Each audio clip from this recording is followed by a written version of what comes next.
Hey everybody, Rich Boesel here. I wanted to show you one of my favorite flies that's been catching a lot of fish here recently. We are in North Carolina. We fish a lot of delayed harvest rivers, but we also fish over in Tennessee on some of the bigger waters, the tail race rivers over there. So I've been fishing a lot of soft hackle flies and been trying all different designs, and this is one that I've come up with that really seems to work pretty well. This is a soft hackle that's got a big copper bead head, got a little hot spot on it. Of course, the soft hackles, but the body is what's really cool. This is actually a clear wrapped body, and I'll show you what we're going to do in order to create that clear wrap. But it really looks great in the water, kind of translucent almost. Has this really cool appearance. Pretty easy to tie, you know, once you kind of get the hang of it. So I'll walk through the steps for you here. We're going to tie this on a size 14 hook, and we're going to be using a 3.5 millimeter medium coffee slotted tungsten. So that's going to be the bead that we're using, slotted tungsten bead. And we'll get this on our vise and get started. All right. So we'll load it up here. And I'm using this mainly for Euro nymphing.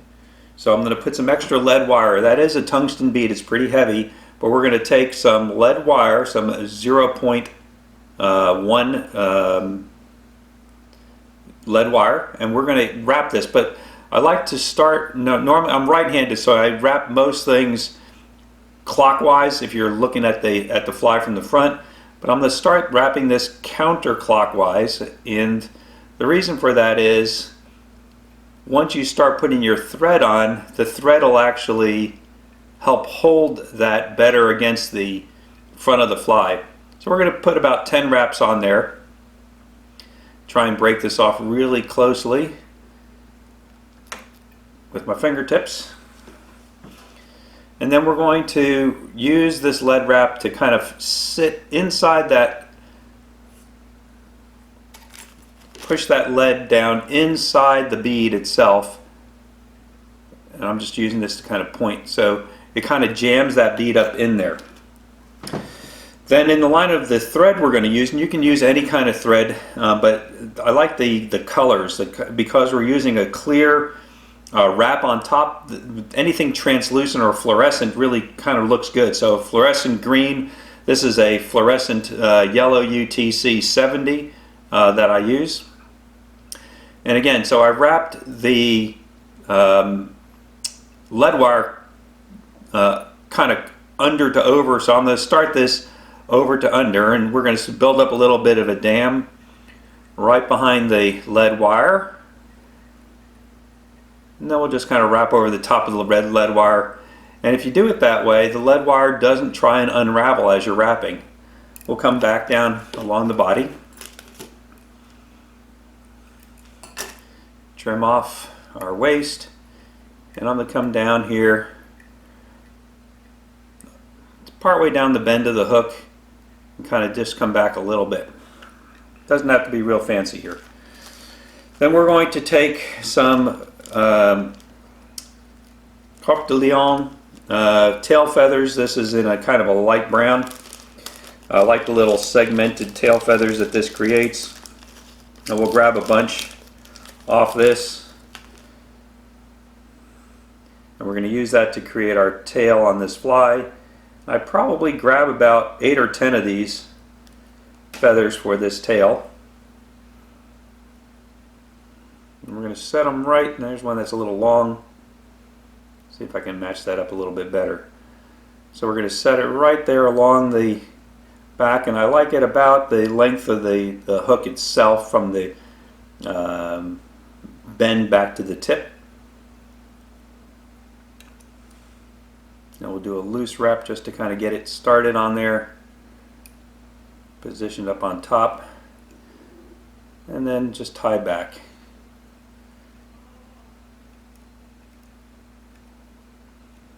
And I tie back all the way to the tail, and I like it to flare a little bit like that.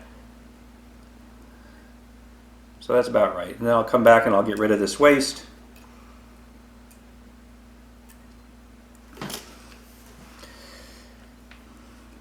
So the next thing we're going to do is we're going to take some, this is really great stuff. This is the bead wire that they sell at craft stores. You can buy a gigantic spool of it like this for about $2. And it's 1 millimeter.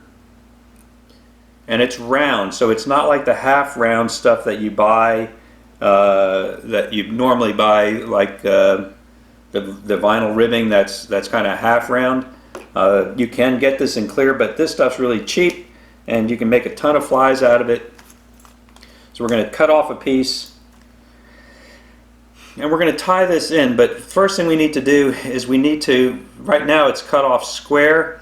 And I'm going to kind of come in and cut off at an angle. And you can do this lots of different ways. You can do this with scissors. You can do it with a razor blade. But the idea is to create a little bit of a ramp so that when we tie this in, you can, I don't know if you can see that, but there's a little bit of a ramp there. And I'm just going to catch that right behind where that the lead wire was, so that I don't create a huge divot that I have to fill later on. We're just going to wrap that in. And by the way, this stuff is really stretchy, and so you can actually put some stretch on it in order to decrease the bulk of the fly. So as I'm tying, I'm pulling back on this and making it thinner, and I'm actually tying it off to my side a little bit as I come down towards the tail here. And the reason is we're going to tie in some little black underbody in just a second. So the next thing we're going to do is we're going to take some stretch micro black tubing, and this is by Wapsi, sorry. And we'll cut off a little piece. And again, we're going to start tying this in just right near the head of the fly. Get it up on top. And again, not too critical how you tie this in up top. But then we're going to lift up and we're going to come back underneath. And you can do this kind of quick, but you want to kind of wrap all the way down to the tail of the fly again and get a little bit behind that original clear tubing. And we're going to just pull it down and make kind of 2 wraps down here. I've tried all different ways of doing this, but I found that this kind of works the best. So I'm going to put 2 wraps on there, give it a little stretch, and that'll kind of lock it down in place for me. And then I'm going to not wrap tight wraps, but just some really big wraps coming forward so I don't cover that black with much thread at all. Alright, and then at this point, actually, it sometimes helps to throw a quick little whip finish in, because we're going to be really pulling hard on this and I don't want to have to worry about this thread. So the next thing we're going to do is pull on this tubing, pull a pretty good amount, and then start wrapping. And again, I can use my rotary feature, you can do it by hand, but we're going to wrap all the way up towards the head, touching wraps.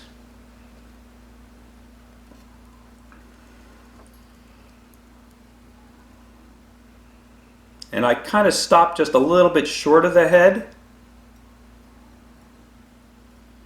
Let's see, I got to wrap it.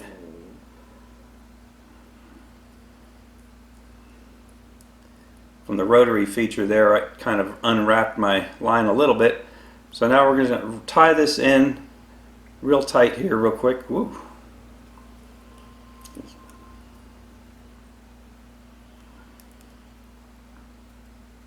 This is really the only tricky part, just to kind of capture that tubing so it doesn't unravel when you cut it. And I like to make 3 or 4 of these kind of wraps, kind of really pulling down on that tubing and wrapping up there kind of on both sides. Okay. So I think that should stay now, and I'll cut this tubing off close and hopefully it doesn't unravel. Now I don't know if you can see, but that translucent or clear tubing, that black underneath just really shines through there. It glows almost. And then we're going to now take this micro tubing, and again, I don't do this with the rotary feature, but I kind of pull it reasonably tight, and what I want to do is start wrapping right in those grooves that I created. I went the wrong way. All right, so I got to go this way. And we're going to actually go right into those grooves, and it creates some segmentation. That's really kind of cool. All right, so we'll tie this off.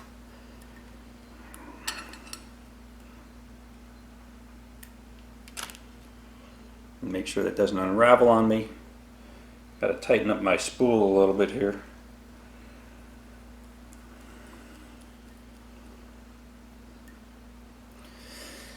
All right, so the next step is to take some ice dubbing, and this is Peacock ice dubbing. It's by Hairline. I like this ice dubbing.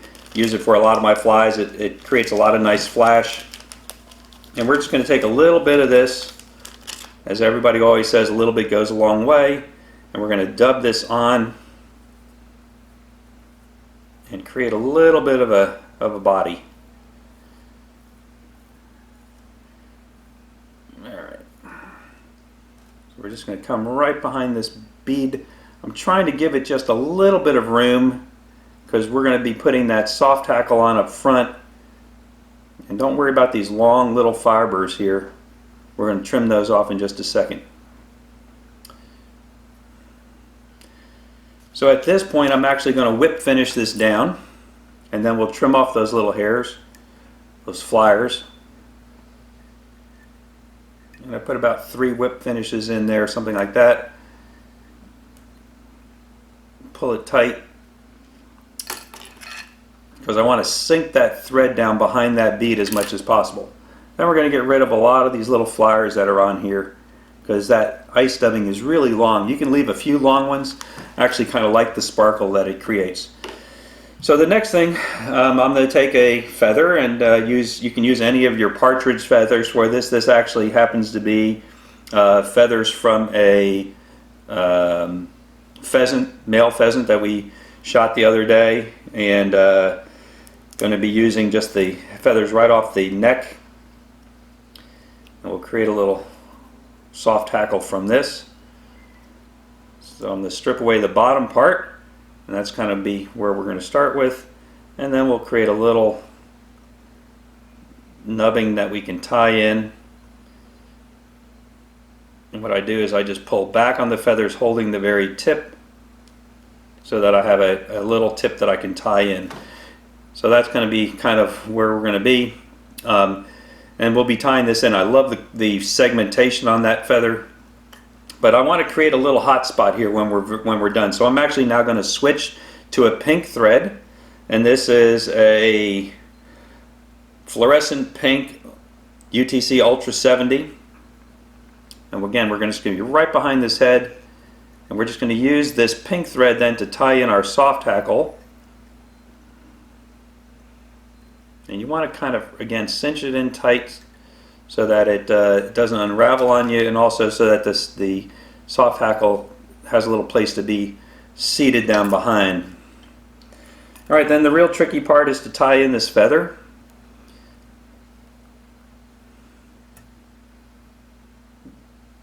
I'm just going to come right behind there and give it about 2 wraps.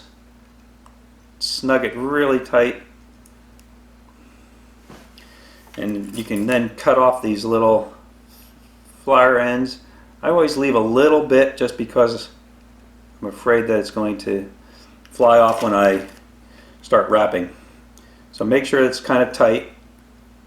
Take your hackle pliers, grab your stem, and then just start doing a kind of a rotating vertical wrap as we go around here,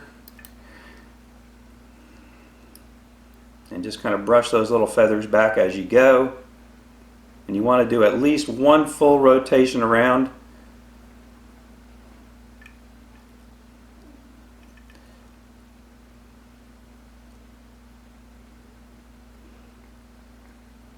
If you can. And again, then we'll tie this in. That didn't quite do the way I wanted it to. I'm going to start that again.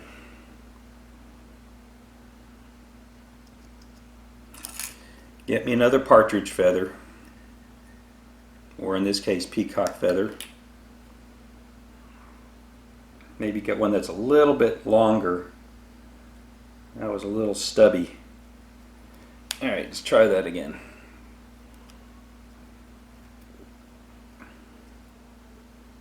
Get rid of all our waste.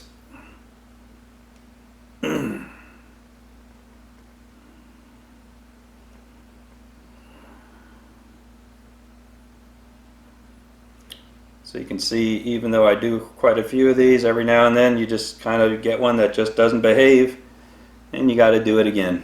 Alright, so let's try this one more time.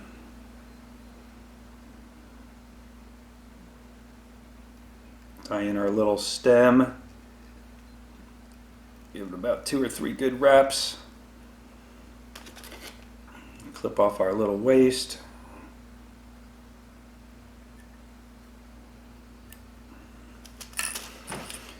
And grab our hackle pliers.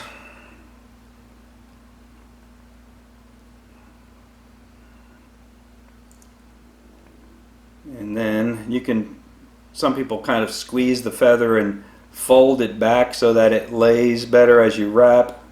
I didn't do that last time, but these feathers tend not to be, they tend to stick a little bit together until you actually do your soft hackle all the way around once. And then it tends to behave a little bit better, except for today.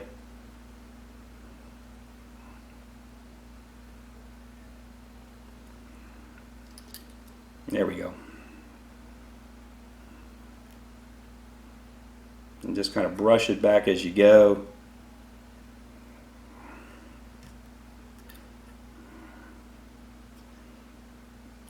Once you get your feathers wrapped around once, then you can kind of come in around that stem. I'll get rid of this for now.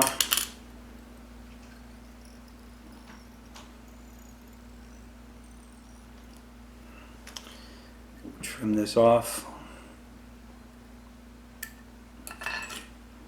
And I want to create a little bit of a hot spot here. So I'm going to do several wraps just to create that hot spot. Maybe 1 or 2 more, and then we're going to whip finish, and we're pretty much done.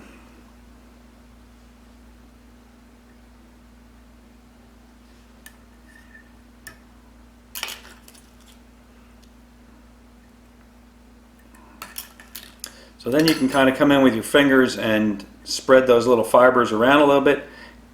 If you use regular partridge feathers, Hungarian partridge feathers, they tend to be a little bit more wispy and stay, and they spread out as you rotate around the fly. But with the pheasant, they're a little bit more sticky, and they stick to each other. But once you get them spread out, it actually creates a really good looking fly. I like the feathers to be about the same length as the hook, and that way it kind of wraps back. But I'm going to pull this back here a little bit, so you can kind of see what that body kind of looks like now. And I don't know if you can see, so you can see that body, how cool it looks. And one of the things now, some people believe in UV, other people don't, but if you take a UV light and shine it on here, so you can see kind of in the daytime what that body would look like and do. And with that hot spot on there, it really, really glows. Let me maybe come this way and show you. See if that body really glows. Has a really cool appearance in the water. Really attracts the fish. That fluorescent pink hot spot really helps too. So this has actually been a great fly for me. It's a very fluffy fly, so you have to put a big bead on the head. You can't use something small. You can tie this now. This was tied on a size 14 hook. You can tie it smaller, but really then the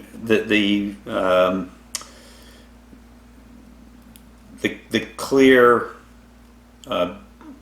bead rope that we use, it's almost too big. So you almost have to go with a 14 as about the smallest. You can go to a 12, of course. But this fish is great when I do my Euro nymphing. I drop a smaller fly off the bottom of this. This is my upper fly, and really catch a lot of fish on this.